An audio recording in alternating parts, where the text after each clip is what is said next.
Today's podcast is brought to you by AlleyRepair.com. Don't leave your skee-ball machines lying around collecting dust in the basement. Let AlleyRepair.com bring those machines back to life. High-quality workmanship for your skee-ball playing needs. Contact AlleyRepair.com today. Hello, everyone, and welcome to this episode of the Fro Life Wrestling Podcast. In this episode, we got a whole lot to get to. We've got the pay-per-view, the Elimination Chamber to talk about. We've got the results from Monday Night Raw. And we got a few other tidbits from all over the globe. So I want to try to move at a relatively quick pace because, like I said last week, for some reason we go over a half hour and the software just doesn't like us anymore. So let's get started with the Elimination Chamber. Actually, in retrospect, I thought this was a really good pay-per-view. Considering that it was a one-brand pay-per-view, that there was 3 women's matches on the card, really says something about the women's revolution and where WWE's focus is. And top to bottom, there was actually a lot of opportunity for some cool match work to go on and to see some things that I didn't necessarily expect to see, especially in the main event. So let's get started. The opening match, I'm not worried about the undercard, the pre-show with Mojo Rawley getting a win over, another bum. So it really was a pointless match. I'm going right to the main card with the opening match of Mickie James going against Becky Lynch. The betting odds had this one very close towards the end. Great opening match, back and forth, sees Becky Lynch pick up the win. Very physical, and I love the physicality between these women. I think that's one of the reasons they brought Mickie James back into the fold, is she has the ability to really hang with anybody in the business and be physical. Make the women's matches not look like these choreographed, horrible matches, but really look solid and physical. I would love to see a program with Mickie James getting in there with a Charlotte, or a Sasha Banks or Bayley or somebody like that who could really go, or even something with Nia Jax, because she's had a history of being able to battle these bigger women in the past also. Really happy to see her have a real quality match. Not real happy that since she's been back, this is the 3rd straight time she's going to lose. I just don't see the booking sense in bringing somebody back and going that route. It almost gives the perception that whenever a star comes back, they're just going to be fodder for getting beat. We've seen that with RVD in the past, with Jericho at times in the past, her situation. Other than Goldberg, really that's everybody. Even Sting, his 2 matches in WWE or whatever, he never wins a match. So kind of frustrating from that perspective, but otherwise great match, great opener. The Kalisto and Apollo Crews match going against Dolph Ziggler in the handicap match. I don't understand the booking in this one at all. I saw the odds go back and forth repeatedly. Even after the last episode of the podcast, the odds shifted again, and it was heavily in favor of Kalisto and Crews, who ended up picking up the win. I'll give them that. They actually look great in the ring working together. I can't even begin to see that being a tag team, so I don't know why there was all this double team stuff at the end of the match.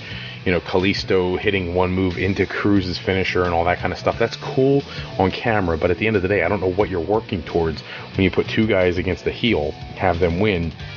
This really was a perfect opportunity for you to have either Ziggler come out with a win and really establish himself back at the top of the echelon, because he's not even in the top 6 if he's not in the chamber, or you had a situation I thought they were going in where Kalisto got hurt at the beginning of the match, which made it really like a one-on-one deal, and you could at least see where maybe Kalisto comes down and gets a quick pin at the end or something like that, but then they actually had him come in and work a good chunk of the match. So I didn't understand the booking there, but whatever. So it's a solid match. It was fun to watch. It's not like it was a horrible match.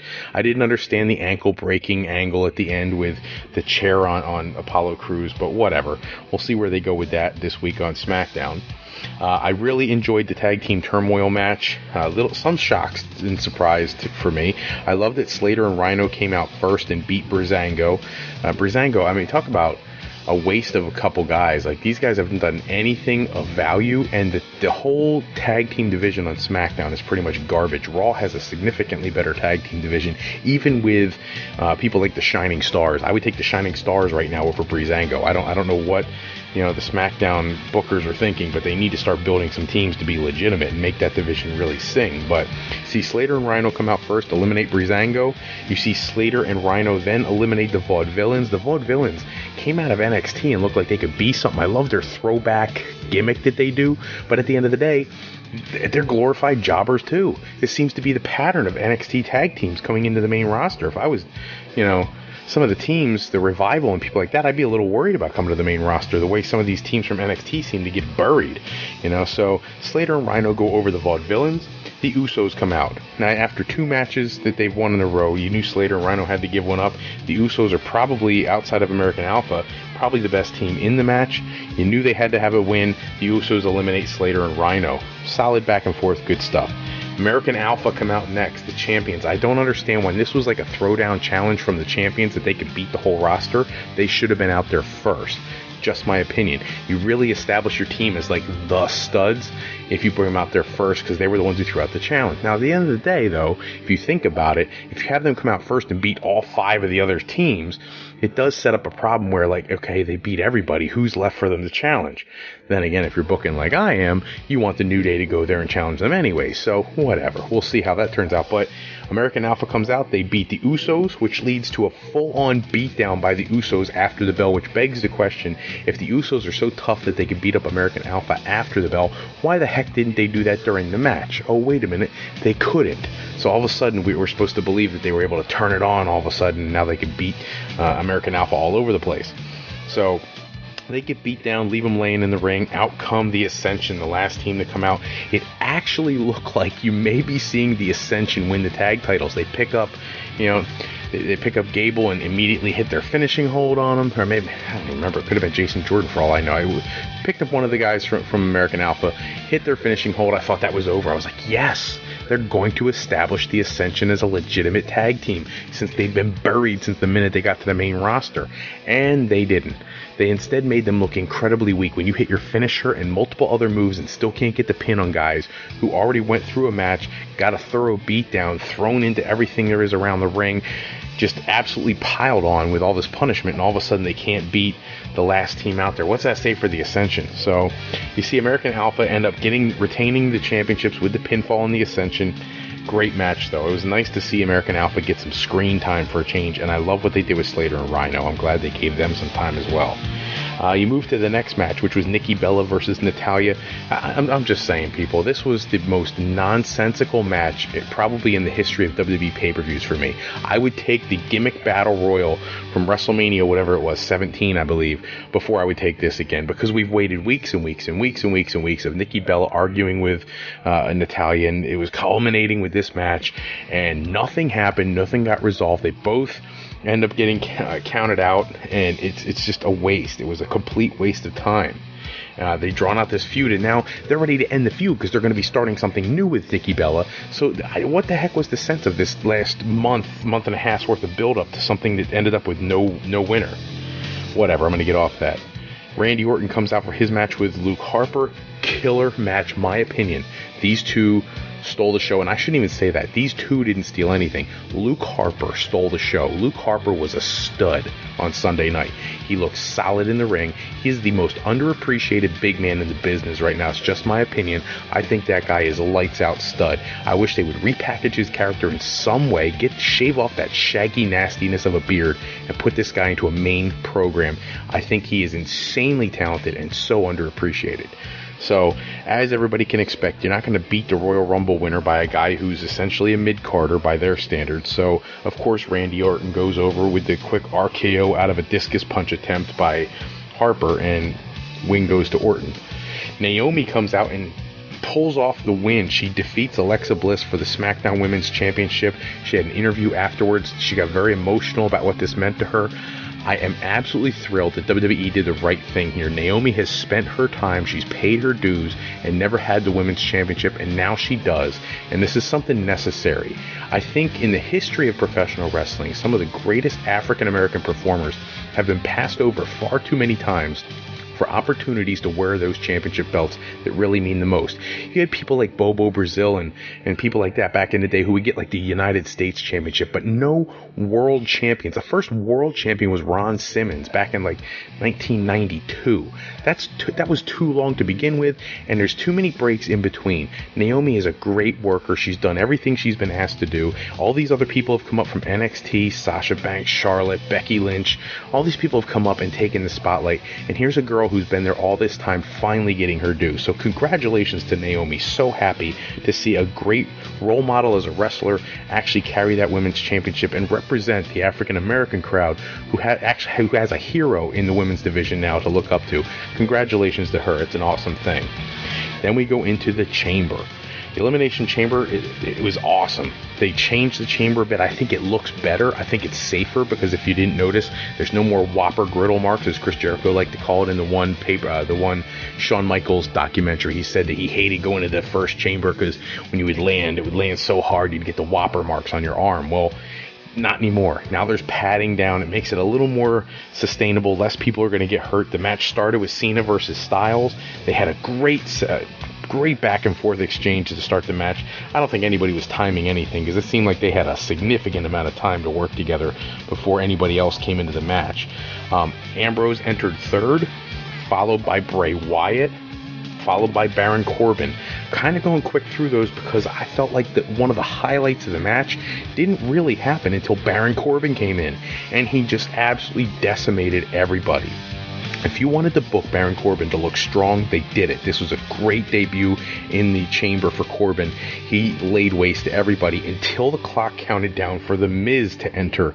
And when The Miz's time ran out and his door opened, he took his time coming out. It distracted Baron Corbin long enough for Ambrose to get the win over him. And then he goes crazy. He's eliminated first. He attacks Ambrose. Total beatdown. Whatever. My frustration with this is you had a really good thing going there with The Miz and Corbin, and those are going to go by the wayside because The Miz is not going to feud with Corbin heading into Mania. He's going to feud with John Cena, and Corbin now is obviously going to go with Ambrose, and I just feel like you missed some opportunity there. That Miz Corbin thing had some substance to it. I think the fans really like that. Now we're going to have to wait to see that to a later time, but whatever. Because of the beatdown by Corbin after he got eliminated, Ambrose gets pinned by The Miz. He gets eliminated next. Cena ends up eliminating The Miz with an attitude adjustment. Bray Wyatt then, he escapes an AA and reverses it into Sister Abigail to eliminate John Cena, letting everybody know that there's going to be a new champion crowned tonight. And you know going into the match, and I said this several times in the previous podcast episodes, that Bray Wyatt was the odds-on favorite to win. And I know that, and you know that, and watching the match, you just knew it had to happen, but they really booked this thing well, where it looked like Styles really may be giving the championship back. The problem is logically speaking, there is no storyline in place for AJ Styles to be the world champion heading into Mania, and there's plenty there for Bray Wyatt. Back and forth, great exchange. You get to see AJ Styles go to hit the phenomenal forearm, and he gets caught, and it gets it reversed into Sister Abigail.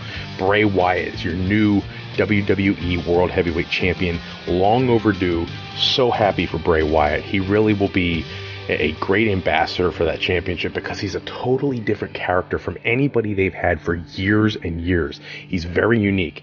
Heading into WrestleMania, I don't see him losing the title to Randy Orton if I was booking, but then again, WWE loves to do weird stuff. I didn't like that they had Randy Orton come out at the end and stare at Bray from the ramp while he's in the ring with the championship. I thought that was bad booking, but whatever, that's just my 2 cents. That wrapped up the pay-per-view. There are a few other tidbits I want to talk about today from the WWE. First off, congratulations to Teddy Long being inducted into WWE Hall of Fame. One of the managers who really deserves it. Teddy Long has contributed in so many ways, whether it was being a manager of Doom back in WCW, the Skyscrapers, the new Skyscrapers, the various people that he managed, or if it was his on-screen roles as GMs of SmackDown and Raw and things like that. Teddy Long has always, or being a referee. I mean, if you remember, Teddy Long is the one who actually gave Ricky Steamboat his first world championship over Ric Flair in Chicago. He's the referee who jumped in and made the call. So he's been involved in some of the high-profile things over the years, and this was just a really cool thing to see someone so deserving like Teddy Long get into the Hall of Fame. On the flip side, sad news for some people, Rosa Mendez has announced her retirement from wrestling. Yeah, she hasn't really done a whole lot in recent time. New mother has kicked in, and she wants to spend time with her little one. You can't blame her for that, but our best well wishes go off to her in her retirement. there's a little bit of tidbit of news for Cena coming out of the Chamber and after WrestleMania. John Cena has not advertised for any shows after WrestleMania all the way up until Survivor Series. It gives you the idea there's a chance maybe Cena's going to be disappearing and taking some more time off. He's been doing this a lot the last few years.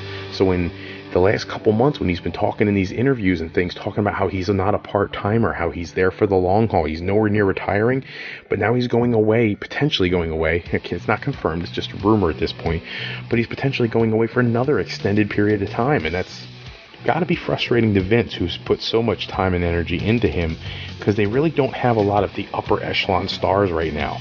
So on the topic of John Cena, though, they did set up his match at WrestleMania, the one that we all don't want to see. In the back after the Chamber, Nikki Bella walks by Maurice and bumps into her, which clearly is going to lead to the mixed tag team match, John Cena and Nikki Bella versus Miz and Maurice. We've been speculating on that for a couple weeks now. I guess I shouldn't be surprised. I just wish they would have come up with something better for John Cena before he's going to go away for a while. Last match we're going to see is him going against The Miz, who, I'm not arguing The Miz talents, but I don't think the rest of the world respects The Miz like hardcore wrestling fans do. The Miz has contributed so much in the last year, and he's worthy of a match with John Cena, but I don't think that the casual fly-by-night fan cares about The Miz right now. John Cena needs to be in there with somebody who the rest of the world who's not an average fan would still recognize, and that's not going to happen. Moving on to Raw, because I do have other stuff after that I want to get to, but Raw kicked off tonight. Stephanie McMahon, her in-ring segment, she talks about Mick Foley being at home because of having the boo-boo face about Samoa Joe coming to the show. Roman Reigns ends up coming out. He looks like he's been beat up in the back already. He's still hurting from last week, which is fabulous because it makes him look like a wuss all week, but whatever. Talks about how he wants to face Strowman tonight. He doesn't want to wait till Fastlane. Strowman, she announces, has already been booked. He's going to be taking on somebody else later. And then to my surprise, Gallows and Anderson come up to the top of the rampway and they complain about him disrespecting Stephanie McMahon and how they want to have a 2-on-1 handicap match with him, which Stephanie grants in honor of Teddy Long, playa.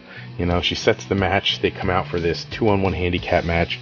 It's alright. It's a good match, back and forth. They all hit their high spots or whatever. It becomes a disqualification win for Reigns when the two of them won't stop beating him down. One of them won't get out of the ring. Kind of a pointless match if you think about it. Like, what are you doing with Reigns when you got the World Tag Team Champions out there? They obviously don't have anything of significance for the night, so you're putting them in there with him, which kind of makes them look weak because the two of them are supposed to be champions and they can't beat one guy combined. Just saying. Don't like the booking. The next match saw Kofi Kingston go over Bo Dallas. This was kind of a cool match because you got Kofi Kingston working his tail off in the ring, and on the outside you've got Big E and Woods just doing their thing about the ice cream and all the other silliness. So some good high spots here. They actually made Bo Dallas look relatively serviceable in this match, and he ends up walking into an SOS, and that's it. You know, Kofi Kingston comes away with the win, but for Bo Dallas, nice performance. I actually appreciate that. Noam Dar with Alicia Fox is in the next match going against Jack Gallagher. You know Gallagher's not going to lose right now. He's getting ready to go in and challenge Neville for the Cruiserweight Championship. He ends up winning the match after a running drop kick in the corner. He's growing on me. I really like his character. I think he does a good job. And then you have Neville come out at the top of the ramp, hold up the championship. It's gonna be an interesting match. I don't think Gallagher has any chance of taking the title from Neville, purely based on WrestleMania opponent. I can't see that being a long-term feud, and nothing in 205 Live has been yet, so I expect Neville to retain the title, but I expect Neville to be getting a challenge from Austin Aries also, so we'll see how that turns out. They show Triple H and Joe arrive in a limo backstage, and then the long 17 weeks we've been waiting for Emelina to debut. She comes out for the Emelina makeover, and she makeover into Emma, which is who she was before she went out to injury. So, little confused, just saying. I don't know why they built this thing up for all those weeks. Coming soon, coming next week, coming soon. And she's just back to who she was. Okay, whatever. Little strange, just saying. There's a segment with Bayley backstage. She talks about how people say she doesn't belong there. Tonight she's going to achieve her dream. Relatively quick segment. There was a lot of segments tonight. I'm not going to do my normal complaining about that. Let's just say that I guess it was necessary leading up to her bout. They have another segment with Jericho talking to Owens in the back. They're talking about their festival of friendship that's going to go down. It looks like, Jericho's extraordinarily excited about it. I don't know if Owens looks like he is or not. Triple H walks in, has a conversation with Owens, which is very awkward, because even after the show goes off the air, I still don't know what to make of that. Don't know what Triple H's affiliation with Owens is, but just a weird way to end the segment. So that ended and led right into Braun Strowman's match, where he's facing Mark Henry. This actually surprised me. Henry, the guy is not that old that he should be this debilitated in a ring. I mean, they make him look weak. Now, at the one point he picks up Strowman for the world's strongest slam. Does not work. He ends up reversing it. Strowman reverses the world's strongest slam into his running power slam. Kudos to him for being able to jack him up and do the running power slam on a man the size of Mark Henry. But I feel bad for Mark Henry. As long as he's been in the company, you would think that they would find a better way to use him, or not use him at all and make him an ambassador. But I just hate seeing him get buried that bad when he used to be such a big deal. So, but whatever. We got to see him on TV for the first time in a couple weeks. More power to him.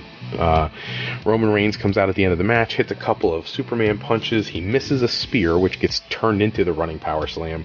I kind of like that. I like that Strowman has been built to be so strong, and he still is, even though he's going against the big bad, heavily pushed and heavily booed Roman Reigns. So I'm happy that they ended that little segment the way they did, with Strowman looking strong. Bayley is then shown in the back. She's boxing with Cesaro and Sheamus. They get interrupted by Enzo and Cass, who are in their face, and they're complaining back and forth about the disqualification of previous week. Enzo and Cass throw out a challenge for them for this week. You had to see that coming. They go to a segment with Samoa Joe in the back with Michael Cole. Talks about different relationships that Triple H has had in the past. Shawn Michaels, Batista, etc., etc. Talks about, does Joe have any concerns about that? And Joe makes reference, including the Seth Rollins relationship, he makes reference that all those people needed Triple H to have the back, and that he doesn't need Triple H. At the end of the day, he said, the quote that I really, really love is, he said that the creator unleashes the destroyer. I think that's like such a cool sounding tagline, but whatever. Next match, Sami Zayn comes out. I'm going to back up a second. Joe actually threw something out there about he's not Sami Zayn out there having a good time being on the roster. He's going to destroy everybody in his path. That's important, because when Sami Zayn comes out for his match with Rusev, which was actually a pretty cool match, I hated that they're making Rusev like he was an unstoppable tough guy for like a year and a half in the past, and now all of a sudden he can't beat Sami Zayn or even put up much of a challenge to Sami Zayn. I guess that's what happens when you break kayfabe and get married without WWE being involved at all, and all that kind of stuff back in that last year, and getting nuclear heat on his wife because she likes to open her mouth when she shouldn't. I guess that's how you end up getting buried on the show. And Rusev's been complaining recently online about how much he's unhappy, so I guess that's why they put Zayn over so strong over him. He addresses Joe's comments in an interview after the match, and you cue Joe's music. Joe comes from behind and attacks Sami Zayn, throws him into the screen, locks in the coquina clutch, and makes him pass out. Cool way to keep Joe building strong without having to put him in the ring for a match. Don't know why you haven't attacked Sami Zayn. Sami Zayn's got a feud to work on, but whatever. It works because it still makes Joe look like an unstoppable tough guy, so I'm cool with that. Another 205 Live segment, Akira Tozawa comes out to take on Arya Daivari. They're really pushing Akira Tozawa. I guess they're trying to appeal to that audience. I know they're looking to do a tournament like they did in the UK over in Asia as well, and this may be a way to build him to be potentially the winner or the star of that tournament. I'd be okay with that. He seems to be a really talented, high-flying cruiserweight, so we'll have to see how that works out. Then we get to the Festival of Friendship. Festival of Friendship was just so awkward. They have Jericho talking about this special statue, and they pull out the statue, and it's the two of them like intertwined, which is thoroughly disgusting. They have, the next thing is Jericho presenting a portrait of he and Kevin Owens almost touching hands, and it's kind of creepy and whatever, and you could see where they were going with it. Very weird. He has the friendship magician come out who like pulls a flower out of his mouth, and Kevin Owens makes fun of him because he says like his kid can do that trick and it's nothing special. Jericho gets mad and puts the friendship magician on the list. Jericho says that he's got one other present for him, and that's that he's going to take out Goldberg before Fastlane. You cue Goldberg's music. Here comes the return of Gilbert, which is so cool seeing Gilbert. I mean, the guy's timeless. What a cool character. He comes out and gets thoroughly beat down by Owens. Owens complains about how he was expecting Jericho to do all this to draw out the real Goldberg so they could double team and beat him down. And Jericho lets him know that he couldn't make that happen, but he wanted him to know that he's going to be fine coming out of the pay-per-view because he has his back, which is whatever. Owens actually tells Jericho he feels bad because he didn't give him anything. He has a box for him, and when he gives him the box, inside is a new list. And Jericho's looking at it, and he's all excited, he's thankful, and he looks at it and he says, he's the only one on the list, so it's got Jericho on the list, and Owens just thoroughly attacks Jericho and takes him out, throws him through the Jeritron 5000, absolutely decimates Chris Jericho. You knew this was going to happen at some point. I didn't think it was going to happen before the pay-per-view. A little shocking there. I'm really happy to see it because storyline-wise, it gives you a great way to work things through at the pay-per-view. Jericho will go into the pay-per-view after the attack. He was in the ambulance being taken out of the arena, so going into the pay-per-view, it gives an opportunity for Jericho to lose the United States Championship to Sami Zayn and blame it on the injury he suffered because of Owens, or Jericho won't be able to defend. Zayn will get the title and then be a way to transition it to Joe if you want to do that. Either way, you've got an opportunity for a lot of different angles to go on now. But just the way they booked this was just really cool. You see Cesaro and Enzo have their match with their guys out there. Pointless match. Cesaro wins. I don't even want to talk about it because I want to get to the main event. Charlotte and Sasha having a conversation in the back before the women's championship match.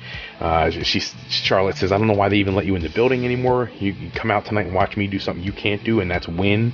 Charlotte and Bayley go out for their match. It's a killer match back and forth. Awesome moves all over the place. Dana Brooke runs out, who we haven't seen her in a little while. She pokes Bayley in the eyes, and it looks like it's going to be the end for Bayley. Sasha Banks comes out, hits Dana Brooke with her crutch. Charlotte gets the figure 8 locked in, but then she gets waffled with the crutch too. Bayley hits the belly to belly, and we have a new Raw Women's Champion.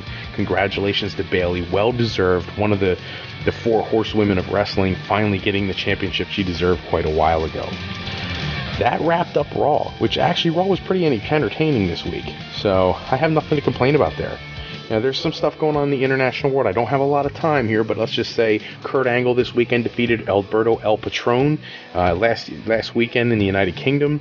There was a whole thing where Angle got jumped afterwards by Joe Hendry.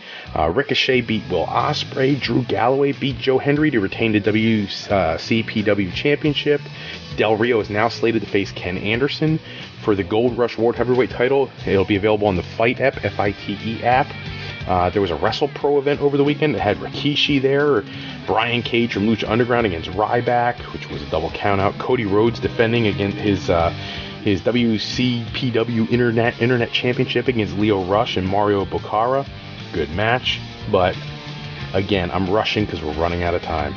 By the way, today's look back match, look up at YouTube, Mean Mark versus Road Warrior Animal. Watch The Undertaker take on Road Warrior Animal back when he was in the Skyscrapers, or do a search for Kane, spelled C-A-I-N, Kane the Undertaker, versus Rick Sampson if you want to see The Undertaker before they dropped his first name. His first name was originally Kane the Undertaker, and a lot of people insist that I'm wrong about that. You can look it up and see the match yourself.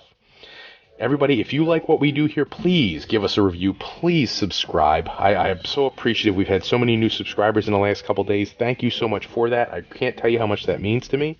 That's all the time we have for this episode. Check back next episode. We'll check out what's going on SmackDown and all the other tidbits and news. Special thanks to Ben Sound and PurplePlanet.com for their producing all their music and sound effects. We're sponsored this time by Beazle Games, as always. New friend to family game night. Go to www.thegamecrafter.com/sketchypeople to pick up your copy. To Alley Repair for servicing all your classic skee ball, pinball, and arcade needs. Contact AlleyRepair.com. And if you get a chance, go to our website, www.frolifeplanning.com, for your higher education needs. For today, for tomorrow, and for life with Fro Life. I'm Mr. Fro. Guys, I got to make that a wrap. I hope you all have a great night. Take care.